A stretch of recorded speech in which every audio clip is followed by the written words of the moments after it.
बच्चों, हम उत्सर्जन के अंतर्गत मानव में उत्सर्जन का अध्ययन कर रहे थे, जिसमें मैंने पिछली क्लास में आपको बताया था कि किस तरह से मानव में उत्सर्जी अंग होते हैं, जिसमें प्रमुख अंग होता है वृक्क, और वृक्क के साथ लगा हुआ मूत्रवाहिनी, जो कि आता है किसमें, मूत्राशय में आता है, जिसका चित्र मैं कल पिछले क्लास में ड्रा कर चुका हूँ, आप लोग बना लिए थे। और उसके इसमें वृक्क में प्रत्येक भाग में रीनल धमनी और रीनल सीरा आकर गुजरती है।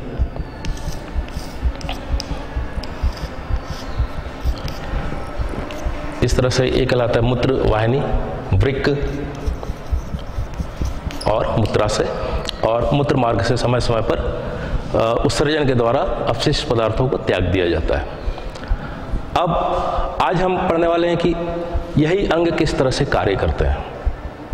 वृक्क है, मूत्रवाहिनियां हैं, धमनियम सीरा है, रीनल। अब आज का जो टॉपिक होगा उसमें मानव में उत्सर्जन की प्रक्रिया का आज अपन अध्ययन करेंगे। मानव में उत्सर्जन की प्रक्रिया।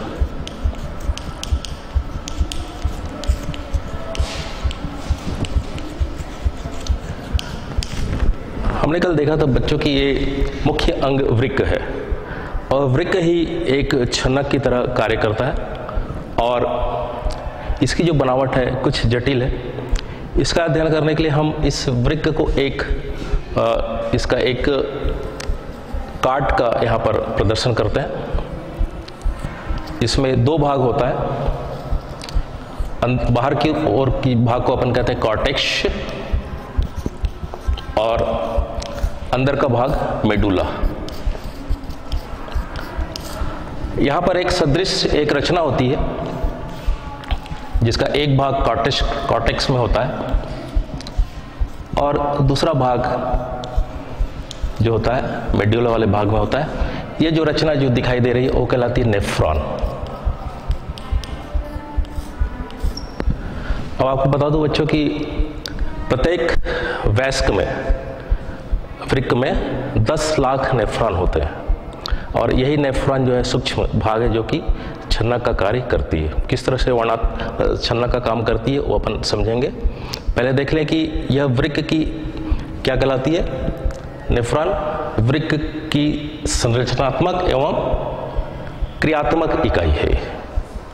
अब नेफ्रॉन की जो संरचना अपन देखें, ये दो भागों से मिलकर बना होता है नेफ्रॉन।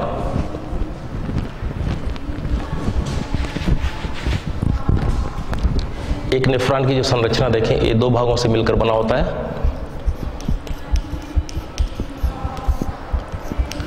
इसका जो पहला भाग है वो कहलाता है बोमन संपुट।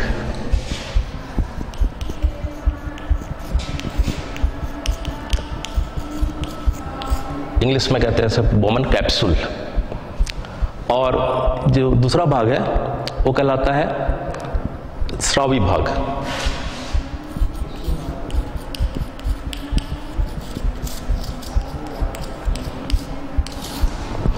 स्रावी भाग मतलब बच्चों इसे अपन इंग्लिश में कह सकते हैं सेक्रेटरी पार्ट।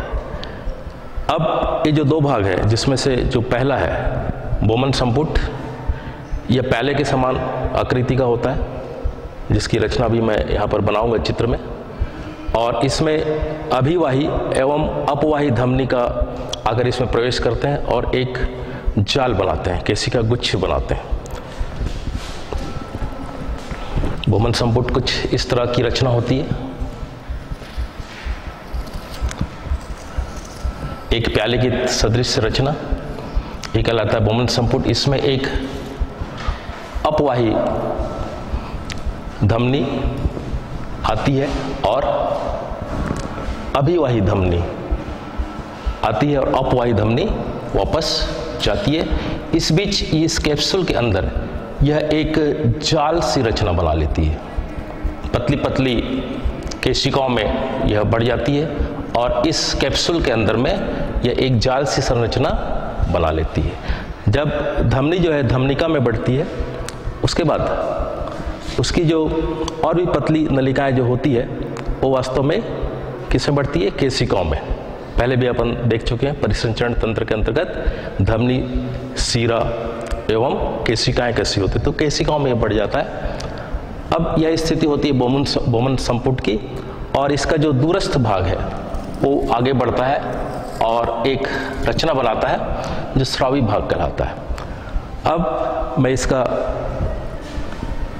पूर्ण चित्र बनाता हूँ नेफ्रॉन का, जिससे मैं स्पष्ट कर सकूं कि किस तरह से इसमें छानने की प्रक्रिया होती है। इसके दो भाग हैं, एक तो बोमन संपुट और दूसरा पश्च भाग, बोमन का पश्च भाग, स्रावी भाग, सेक्रेटरी पॉट। तो अब जो समीपस्थ बोमन का पश्च भाग है, पहले अपन इसकी पूरी रचना मैं बना लेता हूँ। चित्र को आप लोग ध्यान से देखें और साथ साथ इसको चित्र को आप भी बनाएं, ड्रा करें।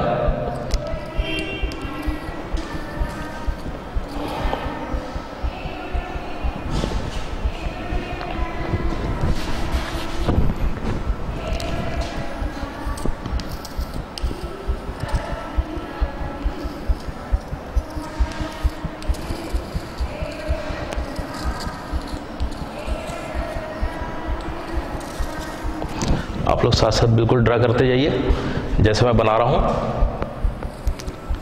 ये देखिए आगे बढ़कर ये जो बोमन संपुट से निकला हुआ भाग है, वो जो मैं बताया कि स्रावी भाग, वो किस तरह से कुंडलित होता हुआ यह आगे बढ़ रहा है।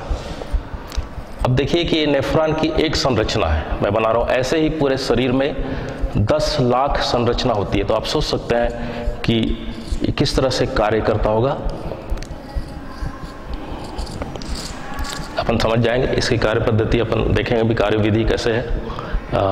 तो इसमें जो है मैंने पहले एक चित्र बनाया था जिसमें एक कौन सी वाहिनी आ रही है, धमनी की अभिवाही और अपवाही, और यहाँ पर बीच में प्रवेश करके यह केशिकाओं में बढ़ जा रही है और एक गुच्छ बना रही है।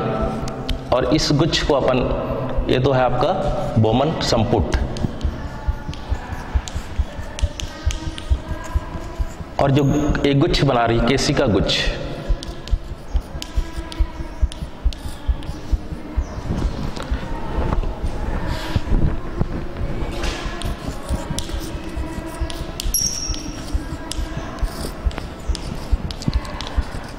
इसे अपन ग्लोमेरुलस भी कहते हैं, ग्लोमेरुलस। ये केशिका गुच्छ है। यह जो है प्याले की संरचना बना रहे बोमन संपुट, और यह आगे बढ़ती हुई नलिका स्रावी भाग। अब आप देख रहे हैं कि ये स्रावी भाग अंत में जाकर ये कहलाएगी संग्रह नलिका में खुलती है, और यह संग्रह नलिका आपस में जुड़कर अंत में जो है कॉर्टेक्स भाग, ये आधा भाग जो है कॉर्टेक्स भाग में, मेडुला वाले भाग में, और ऊपर वाला भाग किसमें? कॉर्टेक्स वाले भाग में। अब यहाँ पर देख रहे हैं कि इस तरह से छोटे छोटे जो नेफ्रॉन है, ये कंप्लीट संरचना क्या कहलाती है? एक नेफ्रॉन। इसमें ये मैं पहले का सदृश बनाया हूँ। ये संख्या आप लोगों को बताया कि बहुत ज़्यादा है, ठीक है। अब इसका जो दूरस्थ भाग है, इसे अपन क्या कहते हैं? इस कैप्सूल का जो स्रावी भाग है, ये जो लूप बना रहा है उसे कहते हैं हेनले का लूप, हेनले का लूप। और जो ए भाग दिखाई दे रहा है जो बोमन कैप्सूल से लगा हुआ है, ये कहलाता है समीपस्थ सीरा, और ये इधर वाला जो भाग है कुंडलित होकर जो जा रहा है, ये कहलाता है दूरस्थ सीरा, दूरस्थ भाग कह सकते हैं अपन। तो इस तरह से एक कंप्लीट आप देख रहे होंगे कि बोमन संपुट से निकला हुआ समीपस्थ कुंडलित नलिका बनाता हुआ, हेनल का लूप बनाता हुआ यह संग्रह नलिका में प्रवेश कर रहा है, और अंत में संग्रह नलिकाएं, बहुत सारी संग्रह नलिकाएं मिलकर अंदर से बाहर खुल जाती है और मूत्रवाहिनी बना लेती है। ये मूत्रवाहिनी आवश्यकता अनुसार जो अपशिष्ट पदार्थ है, उत्सर्जी पदार्थ, यूरिया और पानी जो है, और जितने भी उत्सर्जी पदार्थ हैं है ना, लवण इत्यादि, वे सब यहाँ पर जमा होते जाते हैं, जिसे समय समय पर त्याग दिया जाता है। अब समझते हैं अपन कि इसमें किस तरह से मूत्र निर्माण की क्रिया विधि होती है। तो यहाँ पर आप समझ गए, इस पार्ट को मैं मिटा देता हूँ।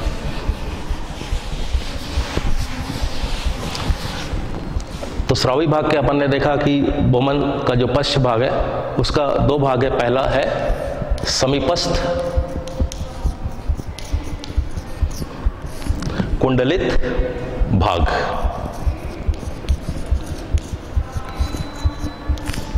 और दूसरा भाग है वो है हेनले का हेनले लूप, हेनले का लूप।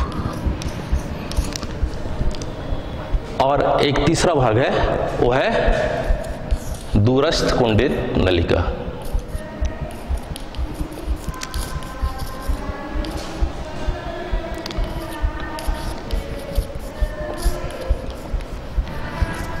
ये तीनों भाग मिलकर मूत्र निर्माण की प्रक्रिया में भाग लेते हैं। तो अब अपन देखते हैं बच्चों की मूत्र निर्माण की प्रक्रिया किस प्रकार होती है, यूरिन फॉर्मेशन।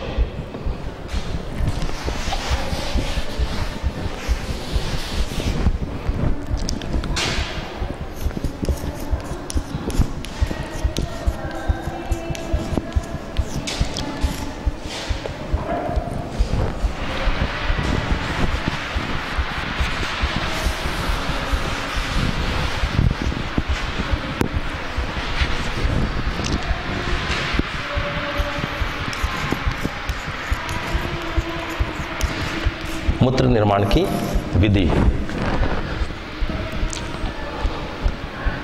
इस विधि के अंतर्गत वह कुछ चरणों में यह पूर्ण होती है। निम्न चरण है। पहला है अति सूक्ष्म छनन। अति सूक्ष्म छनन की प्रक्रिया इसमें होती है। इसे अपन इंग्लिश में कह सकते हैं अल्ट्रा फिल्ट्रेशन।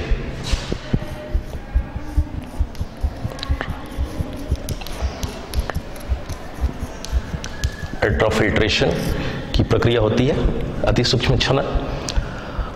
अब यह प्रक्रिया कैसी होती है पहले अपन समझ ले, फिर इसका जो दूसरा भाग है वो होता है वर्णात्मक पुनः अवशोषण। इसे देखेंगे तो अति सूक्ष्म छनन यह बोमन संपुट में कंप्लीट होता है। आप देख रहे हैं बोमन संपुट, इसमें अति सूक्ष्म छनन की प्रक्रिया कंप्लीट होती है। यहाँ पर आने वाले जो अभिवाही और अपवाही धमनी का यह जाल बिछा हुआ है। यहाँ पर बहने वाली जो रक्त है, रुधिर है, रुधिर का दाब आप लोग देख रहे होंगे कहाँ पड़ रहा है, इसी कैप्सूल में पड़ रहा है। इस कैप्सूल की पैलेनुमा संरचना के अंदर केशिका गुच्छ में रुधिर दाब पड़ने से क्या होगा, यह जो केशिकाएं है, रुधिर की जो केशिकाएं हैं वो कुछ बड़े अणुओं के लिए तो अपारगम्य होती है, अर्धपारगम्य झिल्ली कहना चाहिए एक तरह से, और कुछ सूक्ष्म अणुओं के लिए पारगम्य होती है। तो निश्चित है कि कुछ जो रक्त में जिससे को अपने को रोके रखना है, आवश्यक पदार्थ उसको रोक लेती है अपने अंदर ही केशिकाओं में ही, और अनावश्यक जो अपशिष्ट पदार्थ है उसे वह इस कैप्सूल के अंदर क्या कर देती है, विसरित कर देती है। ठीक है, ये विसरित कर देती है और ये धीरे से यह विसरण के द्वारा इस कैप्सूल के अंदर आकर यह बाहर इस नलिका में, संग्रहण नलिका में चला जाता है स्रावी भाग में। तो बोमन संपुट में जो है यह छनकर पैलेनुमा संरचना में एकत्रित होती है, और इसमें एकत्रित भाग में मुख्य रूप से होता है ग्लूकोज, अमीनो अम्ल। इस भाग में क्या क्या हो सकता है, ग्लूकोज, अमीनो अम्ल, नाइट्रोजनी अपशिष्ट और जल की प्रचुर मात्रा। जल की प्रचुर मात्रा में छनता जाता है। इसके साथ में कुछ लवण, अनावश्यक लवण जो संतुलित करना है शरीर को, वो भी होता है इसमें। और इस तरह से इसमें प्रोटीन के जो बड़े अणु हैं वे छन नहीं पाते, रुधिर में ही यह रुक जाते हैं, जिससे कि बड़े जो अणु हैं, आवश्यक अणु होते हैं, जैसे कि रुधिर के कण हैं, बड़े प्रोटीन है, आवश्यक पदार्थ हैं, पोषक तत्व हैं, वो सब जो है वो वहीं रह जाते हैं बड़े अणु, और बाकी सब ये जो है इसके निस्यंद में आ जाते हैं। ये कहलाता है आपका, ये जो जमा हो जाता है जो वो कहलाता है निस्यंद, फिल्ट्रेट जो पदार्थ है उसमें आ जाता है ये। तो इस तरह से यह प्रक्रिया जो है जिसमें कि छोटे अणु छन जाते हैं और बड़े अणु जो है इसी केशिकाओं के गुच्छ से ही अपने धमनी के द्वारा ही आगे बढ़ जाते हैं। तो यह प्रक्रिया कहलाती है आपका डायलिसिस। क्या कहलाती है? डायलिसिस। आप ये शब्द सुने होंगे अक्सर, बोलचाल में भाषा आती है डायलिसिस, वृक्क की जब भी आती है बात। ये हुआ एक अति सूक्ष्म छनन, पहला जो मूत्र निर्माण की प्रक्रिया में। और दूसरा जो भाग होता है वो होता है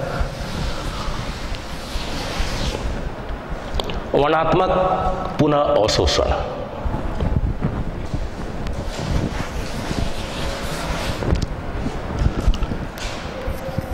वर्णात्मक पुनः अवशोषण। अब यहां पर एक चीज और मैं ड्रा करूंगा चित्र में, आप देखिए यहां पर जो है सीरा है,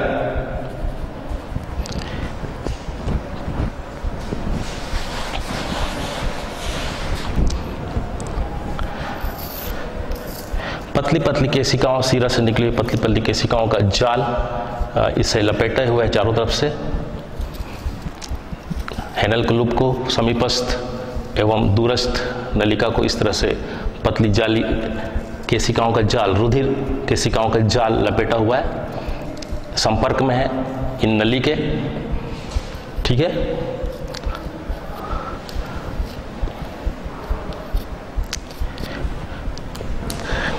यहां पर आपको एक बात समझ में आ जाएगी कि अब जो अपन देख रहे हैं वर्णात्मक पुनः अवशोषण, ये प्रक्रिया इसमें होगी। तो इसे अपन जो है वृक्क नलिका में जो है खनिज लवण, जल एवं अन्य जो उपयोगी पदार्थ का अवशोषण पुनः होता है, और जो उपयोगी नहीं होता उसे फिर इस संग्रह नलिका में छोड़ दिया जाता है अंत में। तो इस तरह से जो है यह वर्णात्मक जो पुनः अवशोषण है, इसमें आप देख रहे हैं कि ये जो केशिकाओं का जाल यहाँ पर संपर्क में है, इसी में विसरण के द्वारा जो आवश्यक, जो इस निस्यंद में आवश्यक पदार्थ आ गए हैं, और जल की अतिरिक्त मात्रा जो है जिसमें यदि उसे वापस अपने परिसंचरण में पहुंचाना है तो उसे जो है इसी अवशोषण, वर्णात्मक पुनः अवशोषण के द्वारा अवशोषित कर लिया जाता है। फिर अंत में जो है यूरिया और जल की मात्रा जो है मूत्र निर्माण में काम आती है। और इस तरह से आप महसूस करेंगे किस तरह से इसमें हमें जो है ना हमारे जो पोषक तत्व वापस ले लिए जाते हैं, और अपशिष्ट पदार्थ ही जो है मूत्र मार्ग से होता हुआ जो है क्या कर दिया जाता है, उत्सर्जित कर दिया जाता है। इसमें तीसरी बात और एक आती है, वो होता है आपका नलिकीय स्रावण।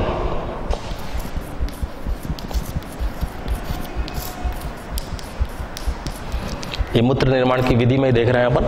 पहला देखे थे अपन अति सूक्ष्म छनन, दूसरा देखे अपन वर्णात्मक पुनः अवशोषण, तीसरा होता है नलिकीय स्रावण। ये नलिकीय स्रावण क्या होता है? वृक्क नलिकाओं की रुधिर केशिकाएं द्वारा उपयोगी पदार्थ का स्रावण होता है, और यह संग्रह नलिका में एकत्रित होकर मूत्राशय में पहुंच जाए अनुपयोगी पदार्थ का। और जितने भी अनुपयोगी पदार्थ हैं पुनः ये जो है इस पे आ चुके हैं, उन जो केशिका है, केशिकाओं के द्वारा पुनः यह है मूत्र नलिकाओं में जो है विसरण के द्वारा चला जाता है, और यह जो है दूरस्थ सिरा से होता हुआ यह संग्रह नलिका में चला जाता है। तो यह तीन प्रकार की पद्धति के द्वारा मूत्र निर्माण की प्रक्रिया होती है। एक अति सूक्ष्म छनन, वर्णात्मक पुनः अवशोषण, और तीसरा नलिकी श्रवण। ठीक है, स्पष्ट है। अब अपन देखें कि यहां पर एक बात और आती है, वो है परासरण नियंत्रण।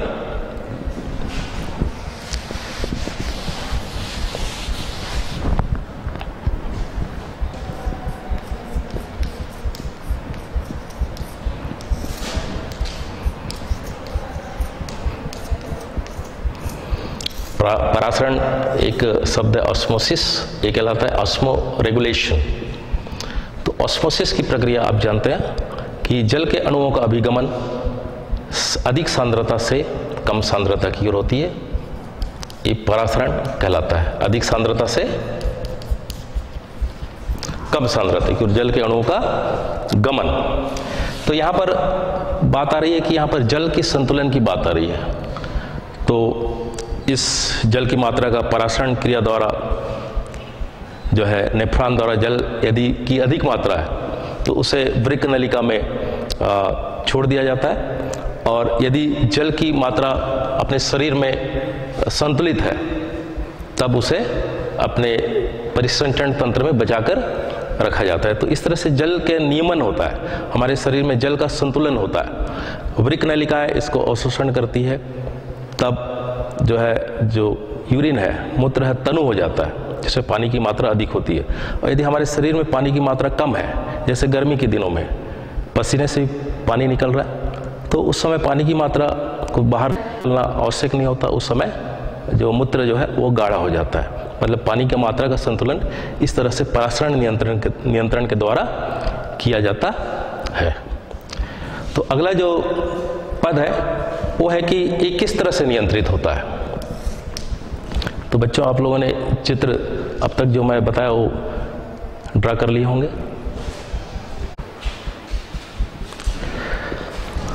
बच्चों, हम देख रहे थे परासरण नियंत्रण के अंतर्गत जल की मात्रा का नियंत्रण किस प्रकार यह वृक्क करता है।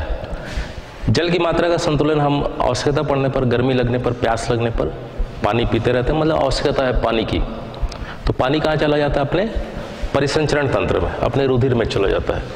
लेकिन जल की अधिक मात्रा यदि शरीर में पहुँच जाए, ठीक है, गर्मी के दिनों में पसीना से बाहर निकलता है, जल की कमी हानि होती रहती है वाष्पोत्सर्जन के द्वारा, ये अपने शरीर से वाष्पन के द्वारा।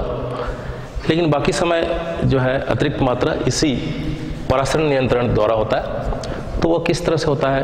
वृक्क नलिका होती है नेफ्रॉन में, जिसमें वह अवशोषण कर लिया जाता है केशिकाओं के द्वारा, और जल की मात्रा यहाँ पर पहुँच जाती है संग्रहण नलिका में अतिरिक्त मात्रा, और समय समय पर इसे हम अन्य उत्सर्जी पदार्थ के साथ त्यागते रहते हैं। अब यहाँ पर जो परासरण नियंत्रण है वृक्क नलिका में, वो दो हार्मोन के द्वारा होता है, दो प्रकार के हार्मोन के द्वारा नियंत्रित होता है। इसमें से पहला हार्मोन है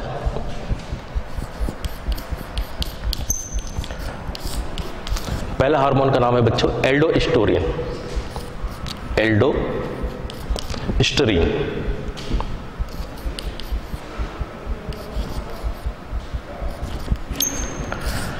ये पहला हार्मोन है, एल्डोस्टेरोन या एस्ट्रोन। ये हार्मोन जो है वास्तव में पीयूष आपका जो वृक्क के ऊपर एक ग्रंथि पाई जाती है, जिसे कहते हैं अपन एड्रिनल ग्रंथि।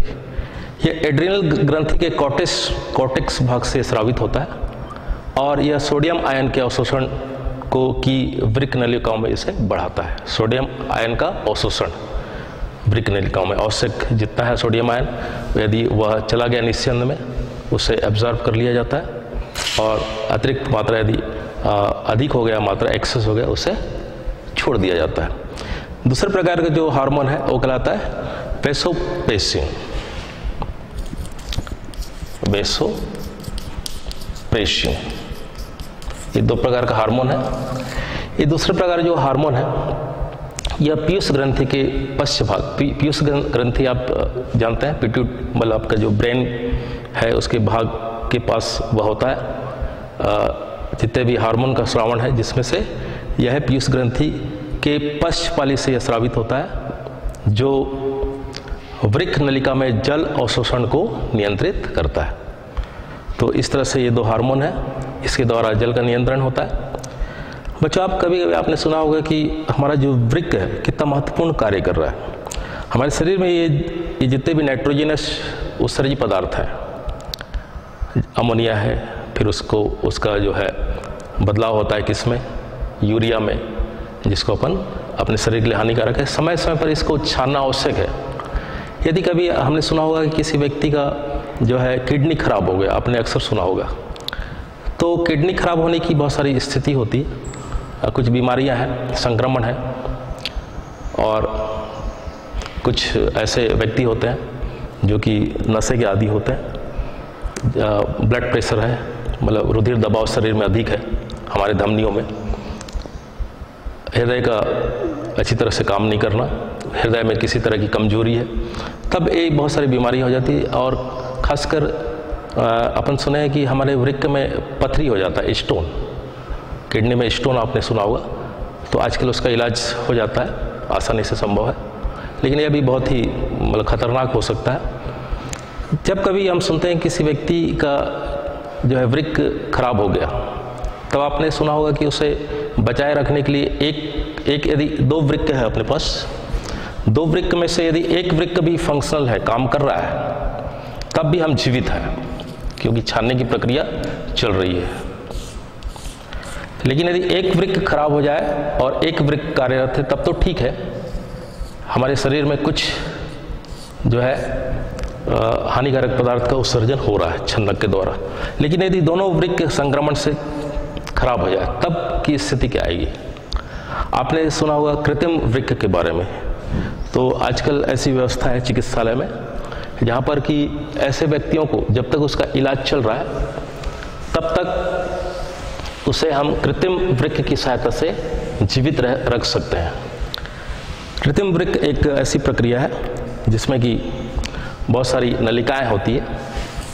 इसका चित्र जटिल है, मैं यहाँ पर एक आपके लिए रफ बना रहा हूँ। बहुत सारी नलिकाएं जो होती है, ये अर्धपारगम्य नलिकाएं होती है, जो कि एक तरह से एक टैंक में डूबी होती है। टैंक में एक द्रव भरा होता है जिसका परासरण द्रव रुधिर के समान ही होता है, परासरण दाब।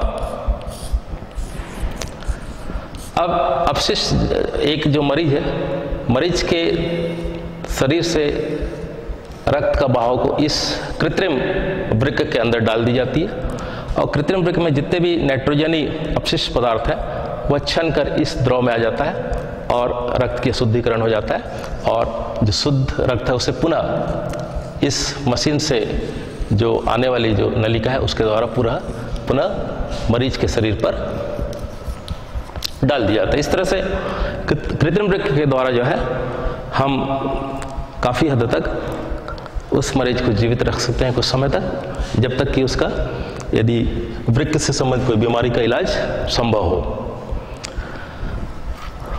तो बच्चों, ये तो हुआ हमारा मुख्य उत्सर्जी अंग, जो कि मानव में है और बहुत सारे जीव जंतुओं में पाया जाता है। पिछले कक्षा में मैंने बताया था कि अलग अलग प्रकार के जीवों में, सूक्ष्म जीव से लेकर जटिल जीव तक में किस किस तरह के अंग पाए जाते हैं, जिसमें हम आज देख रहे थे मानव में उत्सर्जन के लिए जो है वृक्क की रचना एवं कार्य विधि।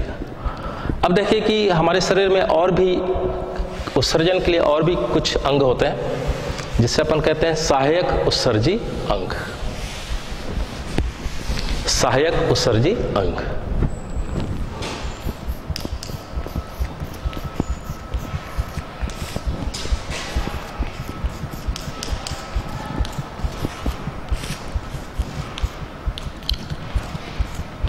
सहायक उत्सर्जी अंग के अंतर्गत पहला अपन देखें त्वचा।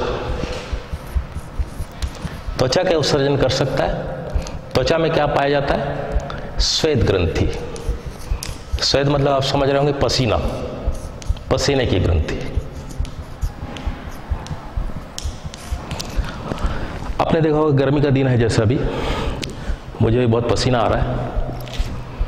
कारण क्या है? हमारे शरीर के अंदर में जो श्वेत ग्रंथि है उससे भी जल की हानि होती है। इस श्वेत ग्रंथि के द्वारा हमारे शरीर में जल जो है बाहर आकर जमा हो जाता है त्वचा के बाहर श्वेत ग्रंथि से, और इसका वाष्पन निरंतर होता रहता है। इससे क्या फायदा है? ये जल की हानि नहीं हो रही है, बल्कि जल का एक तरह से उत्सर्जन तो हो रहा है, लेकिन इससे हमारे शरीर का ताप का नियंत्रण हो रहा है, ताप नियंत्रण, और उत्सर्जन भी है। साथ में कुछ जैसे सोडियम क्लोराइड, नमक जैसे लवण है, उसका भी उत्सर्जन इससे हो रहा है। तो इस तरह से जो है त्वचा भी एक तरह से उत्सर्जन का कार्य करता है। दूसरा जो सहायक उत्सर्जी अंग है वो है यकृत। सबसे बड़ा अंग कहलाता है हमारे शरीर का यकृत, लीवर जिसे कहते हैं अपन। आपको पता है कि अपने शरीर में जो भोज्य पदार्थ है उसके उपापचय की क्रिया के दौरान अक्सर जो है नाइट्रोजनस पदार्थ जो है किसमें बदलती है, अमोनिया में। और ये अमोनिया जो है, अमोनिया को यकृत क्या करता है, किसमें बदल देता है, यूरिया में। किसमें बदलता है, यूरिया में। तो जो नाइट्रोजनस पदार्थ है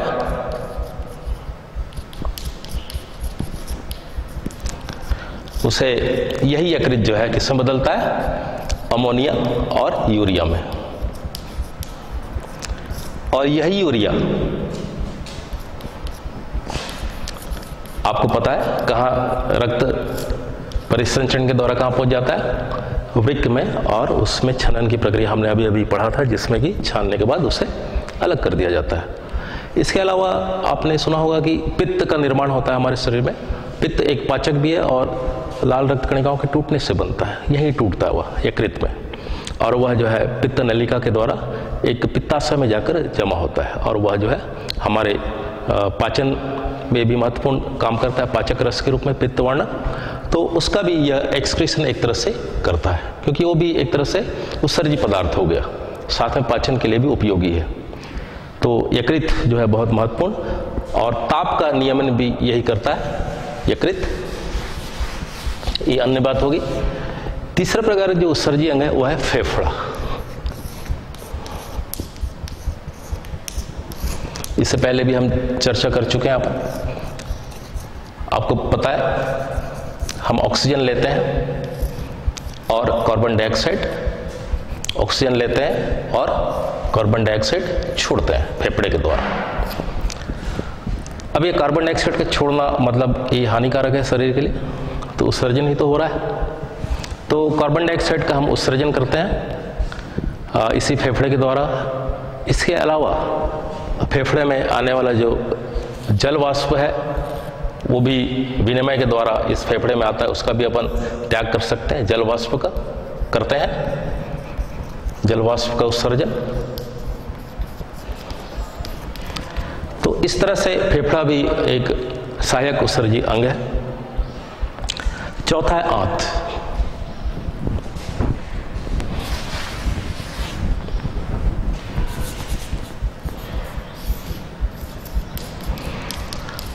आंत जो होता है अपना जो आहार नली है ना, जिसमें भोजन का पाचन होता है, अवशोषण होता है, इसकी आंतरिक सतह पर रक्त केशिकाओं का जाल बिछा होता है। जितने भी रक्त परिसंचरण तंत्र में अनावश्यक पदार्थ होते हैं, हानिकारक पदार्थ हैं, वो भी जो है वापस जो है इसी पाचन संस्थान में छोड़ दिया जाता है। आवश्यक चीज़ों को क्या किया जाता है, अवशोषित किया जाता है, अनावश्यक चीज़ों को छोड़ दिया जाता है। तो इस तरह से आंत भी एक तरह से उत्सर्जी अंग का काम तो करते ही है। जितने भी ठोस अपशिष्ट हैं जो पाचन के पश्चात, वो तो हमारे मल के रूप में हम त्याग करते हैं। तो इसके अतिरिक्त जितने अपशिष्ट हैं वो भी पूरे सर्कुलेशन से होता हुआ, पूरा परिसंचरण से होता हुआ वह अंत में आंत में आता है। और इस तरह से ये सहायक अंग आंत भी है। तो बच्चों आज हमने देखा उत्सर्जन पौधों से लेकर मानव तक में किस तरह से, खासकर मानव में जो उत्सर्जन की क्रिया हमने देखा कितना जो है यह जटिल है, लेकिन समझने में कितना आसान था। अब आप समझ गए होंगे कि हमारा शरीर स्वस्थ क्यों रहता है, उत्सर्जन क्यों आवश्यक है। तो थैंक यू बच्चों।